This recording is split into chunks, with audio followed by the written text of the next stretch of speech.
네, 부동산 시장의 불확실성 등을 고려해 정부가 내년도 부동산 공시가격 현실화율을 올해 수준으로 동결하기로 했습니다.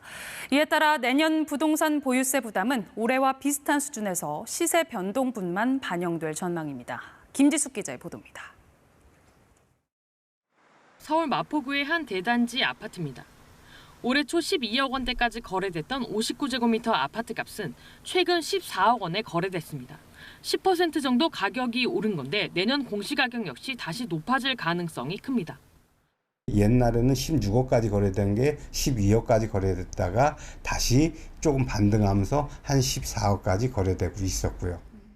문제는 집값이 여전히 약세인 지역도 올해보다 공시가격이 높아질 수 있다는 겁니다. 문재인 정부 때였던 지난 2020년 공시가격을 정할 때 시세를 반영하는 비율을 매년 높여 90%까지 끌어올리기로 했기 때문입니다. 결국 정부는 내년 부동산 공시가격 현실화율을 올해 수준으로 동결하기로 했습니다.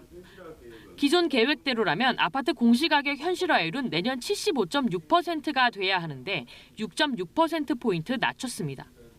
9억 원 미만 아파트는 68.1%, 9억 원 이상 15억 원 미만은 69.2%, 15억 원 이상은 75.3%가 적용됩니다.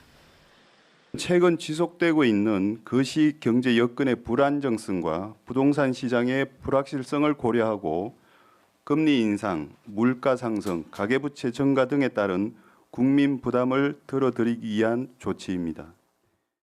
정부는 이와 함께 공시가격 현실화 로드맵을 전면 재검토하기로 했습니다.